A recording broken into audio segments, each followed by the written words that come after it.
The first thing I noticed was the smell of cinnamon toast. The second was that I had no idea where I was. I opened my eyes to a ceiling fan turning slowly above a pale green room, one blade making a soft click every time it passed the window. My mouth tasted like old pennies. My head felt as if somebody had packed it with wet sand. I was still wearing yesterday's dress pants, but my shirt had been replaced by a gray college sweatshirt that definitely did not belong to me. Then I saw my coworker, Maya Reyes, standing in the doorway. She held a glass of water in one hand and my phone in the other. "Before you ask," she said, "you slept in my guest room." Nothing happened. Relief moved through me so fast it almost made me dizzy. Then she looked down at my phone, looked back at me, and added, "But we need to talk." I sat up too quickly and regretted it immediately. "How bad?" "That depends." "On what?" "On whether you meant any of it." I stared at her.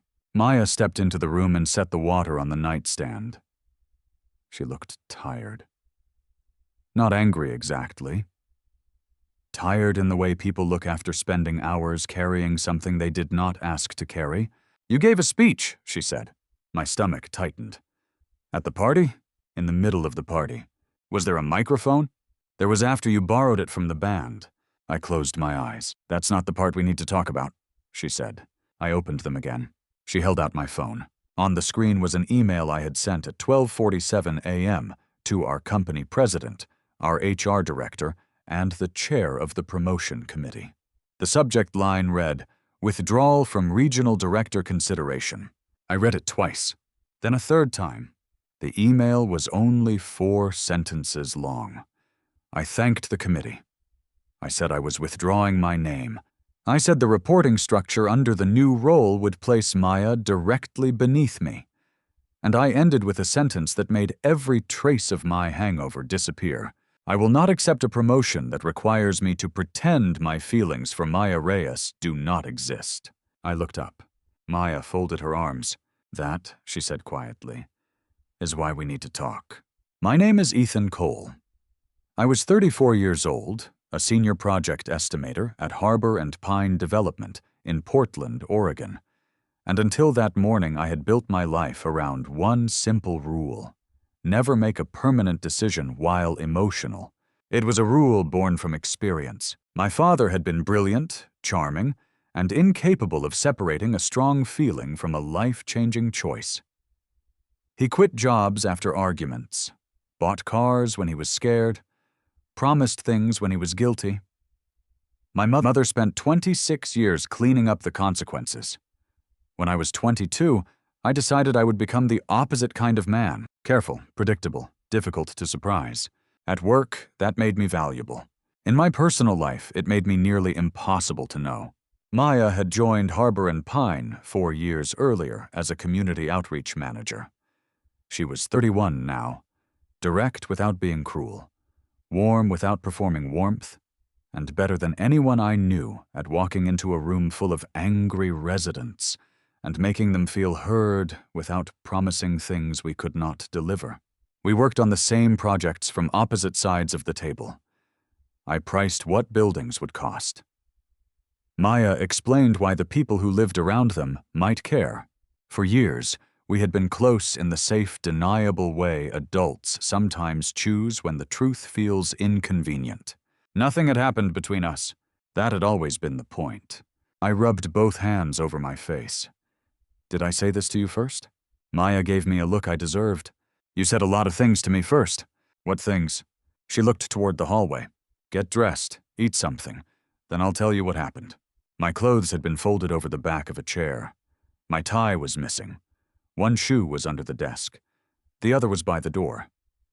On the dresser sat a paper wristband from the hotel and a tiny brass token stamped with the Harbor and Pine logo. I picked it up.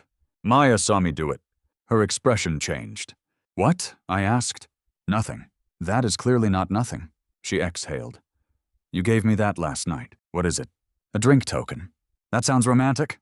"You said it was the only thing in your pocket that wasn't company property." Despite everything, I almost smiled. Maya did not. "And then," she said, You told me you had spent 4 years giving me every careful version of yourself except the honest one. The smile disappeared. She turned away. Kitchen, she said. 5 minutes. By the time I joined her, she had put toast, eggs, and a bowl of sliced oranges on a small table beside the window. Maya lived in a narrow 2-story townhouse in Selwood, the kind with creaky floors and too many bookshelves. I had been there twice before, both times with coworkers. That morning, every detail felt intimate because I had no memory of arriving. Did you undress me? I asked. No. You took off your jacket and tie because you said they were instruments of corporate dishonesty. Then you refused to take off anything else because you were afraid you'd make things weird. That sounds responsible. You were already sleeping sitting up by then. I took the chair across from her. Start at the beginning. Maya wrapped both hands around her coffee mug. Then the promotion announcement happened, she continued. My throat tightened. For 6 months, Harbor and Pine had been preparing to create a new regional director position. It would combine project planning, estimating, and delivery oversight for our Oregon offices. I had been the obvious internal candidate. Everyone knew it. My boss, Greg Holloway, had spent a year preparing me for it. There was only one complication. 2 weeks earlier, HR had circulated a draft organization chart. Under the proposed structure, community outreach would report into the new regional delivery office, meaning Maya would report to me. We had not discussed it. Not directly. Maya continued. Greg told everyone the committee would finalize its decision next Friday. Then he said your name. I remember applause. You smiled, thanked him, sat down. That sounds like me. It did. Then I told you I had been offered a job in Sacramento. I froze. That I did not remember. Maya watched me carefully. Say that again. The city's new housing authority offered me Director of Community Partnerships. I interviewed 3 weeks ago. They made the offer Friday afternoon. Something cold moved through my chest. You never told me you were interviewing. No. Why? She gave a small, humorless laugh. Because we are co-workers, Ethan. Remember? The word sounded sharper than it should have. When would you leave? If I accept, in 5 weeks. The kitchen felt suddenly too quiet. I looked down at the untouched eggs on my plate. Maya went on, I told you during dessert because I thought you should hear it from me before Monday. You said congratulations. You asked about salary, relocation, and whether the authority had stable funding. That also sounds like me. It sounded exactly like you. I could hear what she was not saying. And then? Then you went to the whiskey table. I winced. You had already been drinking wine. I don't usually mix. I am aware. Apparently not aware enough. Her mouth twitched, but she fought the smile. An hour later she continued, You found me on the terrace. You asked whether I wanted Sacramento. What did you say? I said yes. The answer hurt more sober than it probably had drunk. Maya looked at me over the rim of her mug. You asked if wanting Sacramento meant I wanted to leave Portland. I said, not necessarily. Then you asked if it meant I wanted to leave you. I did not breathe for a second. What did you say? I asked what exactly I would be leaving. That was fair enough to feel cruel. Maya looked away. You didn't have an answer. Not then. I stared at the brass token beside my plate. So I gave you that? Later. What happened between later and the email? She was silent long enough that I knew the answer mattered. Finally, she said, You kissed me. My whole body went still. Where? In the service hallway behind the ballroom. Did you want me to? Maya met my eyes immediately. Yes. The word did not relieve me as much as I expected. Did I ask? No. I closed my eyes. Ethan. No, that matters. I know. I'm sorry. You stopped almost immediately. Why? Because I put my hand on your chest and said, Not like this. Shame came cleanly then, not because she had rejected me, but because I had forced her to draw a boundary. I should have protected myself. I'm sorry, I said again. I know you are. I mean it. I know. Her voice softened, but only slightly. Then you said, You're right. I don't get to make my courage your problem. I blinked. That's surprisingly coherent. You had moments. What happened after that? Maya leaned back. You disappeared for 20 minutes. I assumed you were getting water. Instead, you sent the email withdrawing from the promotion. Then you found the band microphone. I groaned. She reached for her phone. I have the video. Of course you do. Half the company has the video. Of course they do. She hesitated. You should watch it. I did not want to. That was exactly why I nodded. Maya propped the phone against the sugar bowl and pressed play. The ballroom appeared on screen, washed in amber light. A saxophone player stood to one side, looking confused. I was near the dance floor, tie gone, sleeves rolled up, microphone in hand. I did not look happy.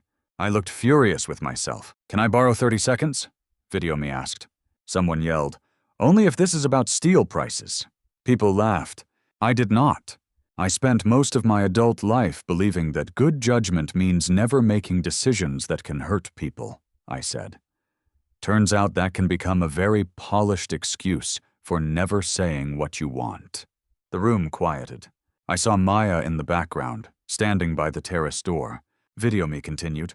There is a person in this room who has been my favorite part of this company for 4 years.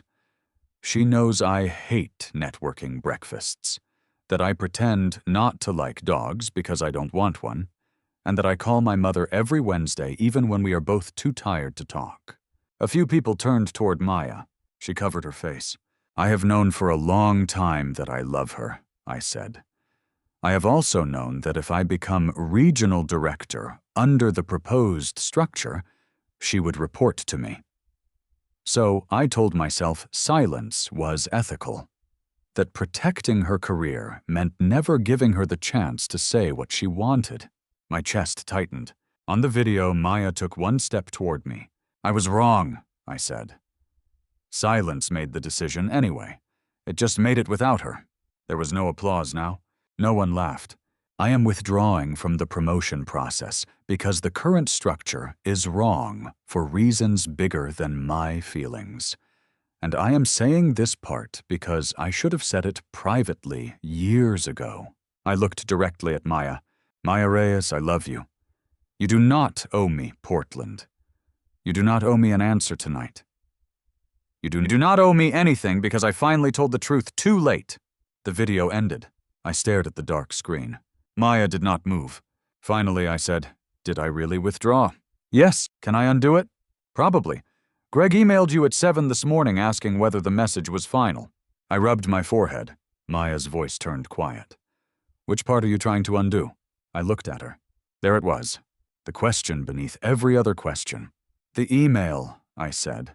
"Maybe the microphone. Definitely the kiss the way it happened. And the part about loving me? No." Her face changed, just slightly. I felt more afraid than I had during any multi-million-dollar bid presentation in my career. "I love you," I said. "Sober? With a headache? In your kitchen? I love you." Maya let out a breath that sounded almost like pain. I continued, before fear could turn me back into the man I had been yesterday. "But I don't know what I'm supposed to do with that. You have Sacramento. I have a promotion I may or may not have just destroyed. We work together, and I made a mess in front of 60 coworkers. 68? Thank you. You wanted accuracy.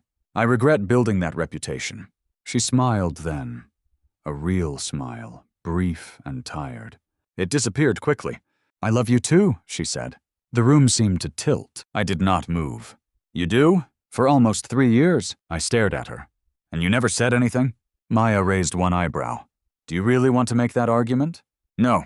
"Good." I wanted to cross the table. I wanted to take her hand. I wanted the scene to become simple because the feeling was mutual. Maya did not let it. "I love you," she said again, "and I am still considering Sacramento." The happiness in me collided with the fear. She saw it happen. "That is the part we need to talk about," she said. I looked down.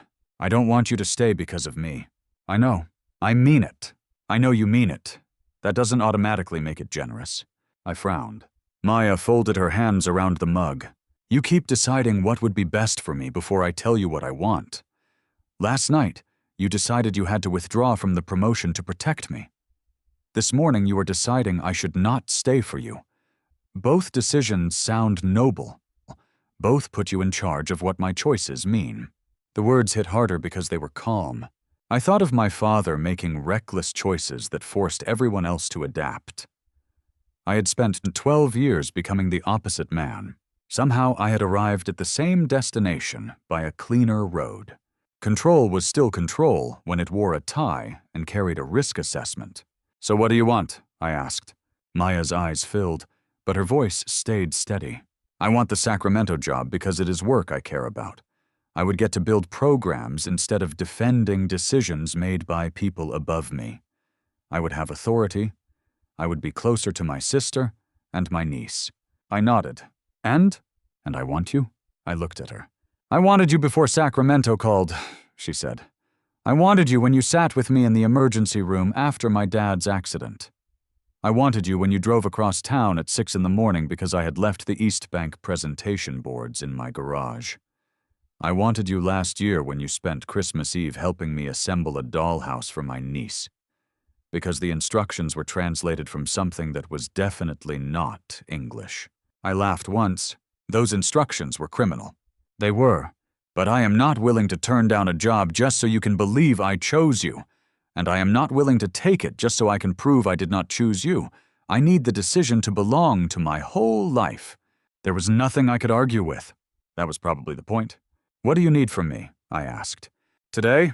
Yes. Go home. Drink water. Do not send another email. Do not make any career decisions until Monday. That seems reasonable. And when Greg asks whether your withdrawal is final, tell him the truth. Tell him you sent it while drunk and emotional, but the conflict you identified is real. I nodded. Anything else? Maya looked at me for a long moment. Stop trying to prove you love me by losing something. I swallowed. What should I prove it with? Ask me again when you can remember the answer. I left her townhouse 20 minutes later. At the door, she handed me my coat and my missing tie. The tie had somehow ended up in her umbrella stand. Did I do anything else? I asked.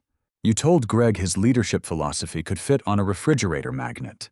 That seems harsh. He agreed. I'm never drinking again. You also tried to tip the coat check attendant with your parking receipt. I'm definitely never drinking again. She almost closed the door, then stopped. Ethan, I turned. Her expression softened. The kiss wasn't unwanted. I know.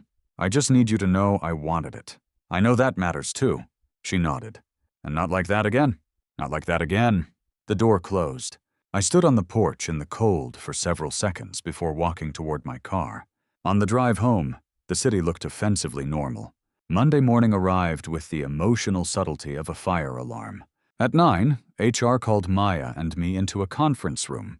Our HR director, Joanne Kim, sat at one end of the table. Greg sat beside her with the patient expression of a man who had spent the weekend drafting 3 versions of the same conversation. Maya was already there.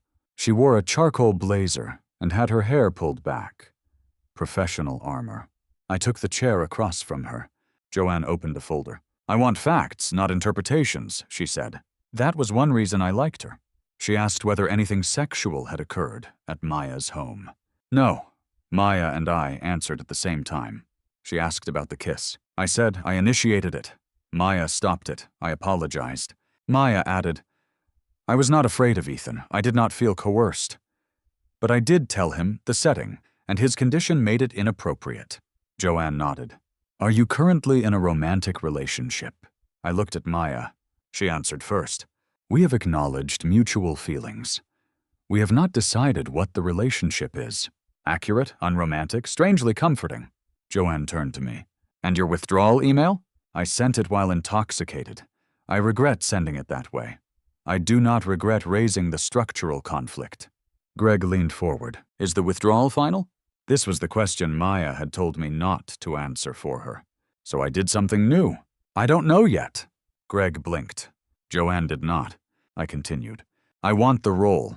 I also believe the proposed reporting line is a problem whether Maya and I date or not. Community outreach needs enough independence to challenge delivery decisions. Putting it under the regional director weakens that function. Maya's gaze lifted to mine. Greg asked, Did you believe that before Friday? Yes. Did you raise it? No. Why? Because I was afraid my personal feelings would make the objection look self-serving. And now? Now I think staying silent was also self-serving. The room stayed quiet. Greg looked at Maya. Do you agree with his assessment? I agree the structure is flawed, she said. I do not agree that Ethan should withdraw automatically. That surprised me, even after Saturday, she continued. If the company believes he is the strongest candidate, It should solve the governance problem instead of using his resignation as the solution. Joanne wrote something down. Greg rubbed his jaw. "The committee meets Friday," he said. "I will bring both points forward. Ethan, your withdrawal is suspended until then. Maya, your potential move to Sacramento is personal and unrelated to this process unless you choose to disclose it." "I understand." Joanne closed the folder. "One more thing. The party." I straightened. "You were intoxicated at a company event and made a private matter public. There was no formal complaint, but judgment matters. I expect you to apologize to the staff without turning the apology into a second confession." "I will. And no more microphones. That seems fair." Greg's mouth twitched. The meeting ended. In the hallway, Maya waited until Joanne and Greg walked away. "You did well," she said. "I said I didn't know." "Yes, that is apparently growth. For you, dramatic growth." I smiled. Then she looked toward the windows. "I have to give Sacramento an answer next Monday." My chest tightened. Okay. Okay? I am practicing not solving it." She looked at me, amused despite herself. "Do you want to have dinner tonight?" I asked. "Is that a date?" "Yes." "Then ask like one." I took a breath. "Maya Reyes, would you have dinner with me tonight? Not as co-workers, not to discuss Sacramento, and not because we accidentally became office entertainment?" She studied me. "Yes." It was the first yes she gave me that I could remember. That mattered more than I expected. Then Maya put down her fork. "This is ridiculous. I was wondering how long we could keep discussing hummus. 7 more minutes, maybe." I smiled. She did too. Then the smile faded. "Why didn't you tell me?" she asked. There was no need to ask what she meant. I thought if I said anything while we worked together, I could damage your career. That is the respectable answer. I sat back. "You want the ugly one?" "I want the true one." I looked at the candle between us. "I was afraid you would say no. And if you said no, I would still have to see you every day and act normal. So I turned fear into a policy argument." Maya's face softened. "That I believe. I also knew the promotion was coming. I told myself I would wait until the structure was settled." Then Sacramento appeared. "I did not apply because of you." "I know. I applied because I was tired of being the person who made community concerns presentable for people with more authority than me." "I know that too. Do you?" The question stopped me. Maya continued. "You support me. You respect my work. But sometimes I think you like the version of me who fits beside your plans. The one who stays in Portland, works on your projects, has lunch with you on Thursdays." I wanted to defend myself. Instead, I asked, "What version do you think Sacramento gives you?" Her eyes changed. "Maybe one where I stop waiting for permission." The answer had nothing to do with me, which was exactly why I needed to hear it. We walked along 23rd after dinner. The air smelled like rain and wood smoke. For once, I did not keep both hands in my pockets. At a corner, I stopped. "Can I hold your hand?" Maya looked at me. "That is painfully formal." "I am recalibrating." She slid her fingers into mine. "Approved." We walked another block. Then she said, "Can I tell you something unfair?" "Please." Part of me wanted you to ask me not to go. I looked at her. She kept walking. "I would have been angry," she said. "I might have gone anyway. But part of me wanted to know I mattered enough to make you selfish for once." I thought about that. "Do you want me to ask now?" "No." "Good, because I think it would still be wrong." She squeezed my hand. "That is why it is unfair?" At her car, we stood beneath a streetlight. "I want to kiss you," I said. "I know. Can I?" "Yes." The kiss was quiet. No band, no whiskey, no co-workers filming from a corner. Just Maya's hand against my cheek and my full memory of choosing the moment. When we stepped apart, she smiled. "Better sequencing," she said. "Low bar, still progress." For 4 days, we lived inside a strange, temporary peace. Then Friday came. Greg called me into his office at 4. He had the committee's decision. "We want you for regional director," he said. My pulse jumped. However, the board is not willing to separate community outreach completely from regional delivery. There it was. I waited. They are willing to create an interim reporting line. Maya's team would report to the chief operating officer for 6 months. After that, the structure would be reviewed. Would Maya lose budget authority? Some. How much? Enough that she will notice. I looked out the window. Greg continued. There is another option. We delay your appointment until the review is complete.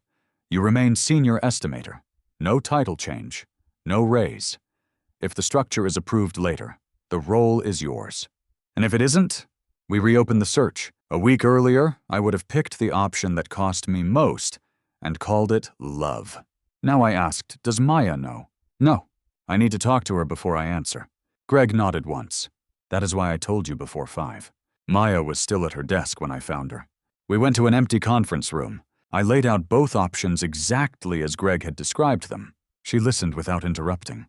When I finished, she leaned back. Which one do you want? I want the promotion. Her expression did not change. I also think cutting your authority for 6 months is a bad solution. Because we are dating? No. Because your team already struggles to get decisions in front of senior leadership. Reducing your budget control makes that worse. She studied me. What if I take Sacramento? The question sat between us. I answered carefully. Then the reporting conflict disappears. And you can take the promotion? Yes, convenient. Her tone was flat enough to worry me. Maya, I know you didn't create the timing. Then what are you angry about? She stood and walked to the window. I don't know. For once, I did not rush to fill the silence. Finally, she said, I am angry that every decision in my life suddenly feels like it has a message attached to it. If I take Sacramento, everyone can say I cleared your path. If I stay, it looks like I stayed for you. If you delay the promotion, it looks like you sacrificed it for me. I understood then. We had both become symbols in a story neither of us had chosen. I stood beside her, leaving a few feet between us. What would you choose if I did not exist? I asked. She looked at me. The Sacramento job. The answer hurt. I made myself stay still. Then that matters. It is not the only thing that matters. No. She turned fully toward me. What would you choose if I did not exist? The promotion. She nodded slowly. So maybe we start there. I felt something loosen in my chest. Maybe we do. She looked down at her hands. I am scared, Ethan. Of Sacramento? Of loving you from another state after finally getting you to admit you love me. I stepped closer. I am scared too. She looked up. That was all. No solution. No promise. Just the truth, shared instead of managed. On Monday, Maya accepted Sacramento. She called me from her car after doing it. I said yes, she told me. I closed my eyes. How do you feel? Excited, sick, proud, guilty? Sounds efficient. She laughed through what might have been tears. Then she asked, Are you angry? No. Are you sure? Yes. Are you sad? Yes. There was a pause. Thank you for separating those, she said. That afternoon, I accepted the regional director role, not because Maya was leaving. Because the structural conflict would genuinely disappear when she did, and because I had wanted the work before any of this began. For the next 5 weeks, we dated in the small spaces between deadlines and moving boxes. We learned quickly that knowing someone as a coworker did not mean knowing them as a partner. The first time we fought, I nearly ruined it. It was about nothing important. I had offered to organize her move. She said no. I hired movers anyway because I thought she was overwhelmed. She stared at me in her living room, while 2 strangers carried boxes behind us. You did exactly what I asked you not to do. I was helping. No. You decided your judgment mattered more than my answer. I felt defensive heat rise in my chest. They are movers, Maya. This is not a moral crisis. Her face changed. I heard the sentence too late. She walked outside. I followed but stopped at the porch. Old Ethan would have explained, built a case, proved intent. Instead, I said, You are right. She turned. I heard no, and translated it into, she needs better help. That is not listening. Maya's anger did not vanish. It should not have. But she came back inside. That fight mattered because it was ordinary. No audience, no promotion, no dramatic stakes. Just a chance to become the person I claimed I wanted to be. Maya moved to Sacramento in January. We agreed to try long distance for 6 months, then reassess. We did not promise forever. That was new for both of us. I drove down the first weekend because flights between Portland and Sacramento were expensive that month. It took nearly 9 hours with rain in the Siskiyous. Maya met me outside her new apartment, wearing old jeans and a Harbor and Pine sweatshirt, She claimed she had accidentally liberated. She looked happy. That should have scared me. Instead, it made me proud. I realized something uncomfortable and freeing. Loving her well might require becoming less central to her story. That did not mean I mattered less. It meant her life was larger than the part that included me. Over the next 6 months, we became experts at logistics: Friday flights, Sunday night goodbyes, shared calendars, delayed trains, phone calls from airport gates, arguments about who traveled more, arguments about money. One terrible weekend when my flight was canceled and Maya accused me of sounding relieved. I was not relieved, but I was exhausted. For 2 days, we barely spoke. On Sunday night, I called her and said, "I think we are trying to make long distance look easy because we are afraid difficulty means failure." She was quiet. Then she said, "I hate how much I miss you. I hate airport coffee." That is not emotionally equivalent. It is the closest thing I have. She laughed. We survived that weekend. Then another, and another. Maya's absence made me more aware of the questions she used to ask. Who absorbs the inconvenience? Who was not in the room when this decision was made? What looks efficient on paper but impossible in real life? I started asking those questions myself. 6 months after she left, Maya came to Portland for a weekend, and we sat on my balcony with takeout cartons between us. "This is the reassessment," she said. "I know. Do you want to continue?" "Yes, so do I."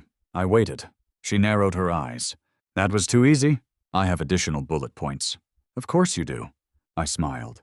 Then I told her the part that was harder. "I don't want us to do this indefinitely." Her face became serious. "Neither do I. My role can be based in Portland or Eugene next year. Not Sacramento. My contract is permanent." "I know." We sat with that. A year earlier, I would have started listing solutions. Instead, I asked, what would a good answer have to protect? Maya looked surprised. Then she smiled. "Look at you. Please focus." She leaned back. "My career, your career, our families. Time together that is not spent recovering from travel." "Agreed. And I do not want you moving just because you think distance is my fault. I do not want you moving just because you think love requires repayment." We talked for 3 hours. No final answer. But we left with a list of real questions instead of symbolic sacrifices. 2 months later, an answer appeared from a direction neither of us expected. Harbor and Pine won a large mixed-income housing partnership in Northern California. The contract required a regional delivery office in Sacramento. Greg called me into his office. "We want you to build it," he said. I almost laughed. He looked confused. "Problem? No." "Then why are you smiling like that?" "Because a year ago I would have accepted before asking anyone." Greg leaned back. "And now? Now I need a day. That night I flew to Sacramento. Maya picked me up at the airport. I told her about the offer before we left the parking garage. She stared at me. "You can base your role here?" "Yes." "Doing work you actually want?" "Yes." "Without reporting conflicts?" "Completely separate organizations." She started laughing. I laughed too. Then she grew serious. "Do you want it?" I knew the answer. "Yes." "Would you want it if I were not here?" I thought about the new office, the project, the chance to build a team from scratch. "Yes." Her eyes filled. "Then ask me the other question." I took her hand. "Would you want me here if the job were not part of it?" "Yes." That was enough. I moved to Sacramento the following spring, not into Maya's apartment. That surprised our friends. I rented a small place 3 blocks away. For 6 months, we learned what ordinary proximity felt like. Grocery shopping, weeknight dinners, bad moods with no airport exit, Sundays that did not end in goodbye. It was less cinematic than the party speech. It was also much harder to fake. One evening, almost 18 months after the night I woke in her guest room, Maya came over carrying a small paper bag. She set it on my kitchen table. "What is this?" I asked. Evidence. Inside was the brass drink token from the party. I looked at her. "I thought I had this." "You did. Then you left it at my place during the move. I kept it." She sat across from me. "Do you remember what you said when you gave it to me?"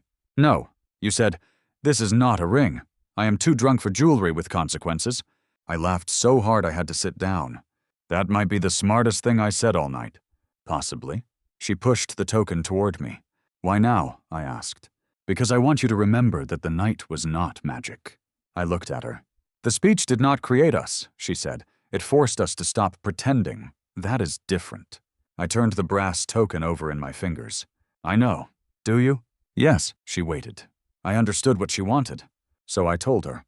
What created us was Monday morning when we told HR the truth. Dinner when you told me Sacramento was about you, not me. The fight about the movers, the canceled flight, the reassessment on my balcony, the parking garage when we asked whether we would choose the same jobs without each other. Maya's eyes shone. And every ordinary day since I moved here. She smiled. Good answer. I reached into the drawer beside me. Maya's smile vanished. What are you doing? Nothing reckless. Ethan. I placed a small velvet box on the table. She stared at it. I bought this 3 months ago, I said. Then I kept waiting for the perfect moment and realized that was an old habit, wearing nicer clothes. Maya covered her mouth. I did not kneel yet. I have a question first. She laughed through tears. Of course you do. Do you still want the life you have here? Yes. Do you still want your career, even when it asks inconvenient things of us? Yes. Do you still want me to ask what you need instead of deciding for you? Especially that. I nodded. Then I am ready. I went down on one knee. No coworkers, no microphone, no whiskey, no lost hours. Just the two of us in my kitchen with grocery bags still sitting by the door. Maya Reyes, I remember every word I am saying. I do not want you to fit inside my plans. I want to keep making plans with you, changing them with you, arguing about them with you, and choosing them with you. Will you marry me? She looked at the ring, then at me, then at the brass token beside her hand. Yes, she said. I laughed. She pulled me up before I could put the ring on properly and kissed me. When we finally stepped apart, she said, For the record, this is better than the service hallway. Again, very low bar, still progress. We married 10 months later in a small garden behind Maya's sister's house. There were 40 people, no company speeches, and exactly one joke about microphones, courtesy of Leo. My mother cried before the ceremony started. Maya's niece carried the rings in a wooden box and nearly dropped them into a fountain. The brass drink token was tied to the inside of my jacket with a narrow blue ribbon. Not because it was romantic, because it reminded me of something I had taken too long to learn. Honesty does not become wise just because it is true. Timing matters. Consent matters. Careers matter. The life another person wants matters. And love is not proved by the size of the thing you are willing to give up. Years later, people at Harbor and Pine still remembered the party. New employees occasionally heard a distorted version of the story from someone who had been there. In those versions, I got drunk, confessed my love in front of the company, sacrificed a promotion, and somehow won the girl. That was not what happened. I did not win Maya. She was never something to win. I almost lost the chance to build a real relationship because I kept confusing protection with control and silence with maturity. The drunk version of me did one useful thing. He made it impossible for sober me to keep hiding.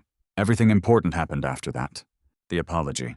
The boundaries. The first remembered yes. The decision to let Sacramento mean what Maya wanted it to mean. The flights. The fights. The questions. The ordinary dinners. The second chance to ask something important while fully awake. So when people ask me whether drunken honesty can be trusted, I tell them this. Do not trust the confession by itself. Trust what the person does in daylight. I woke up after that office party with no memory of the biggest confession of my life. Maya said, "We need to talk." She was right. We needed to talk for a long time. And in the end, those sober conversations mattered far more than anything I said with a microphone in my hand. If there is one question I would leave you with, it is this. When someone finally tells you the truth, do you judge the truth by the moment it was spoken, or by the choices they make after they have to live with it? Share your answer in the comments, and subscribe for more stories about the moments when honesty stops being a confession and starts becoming a life.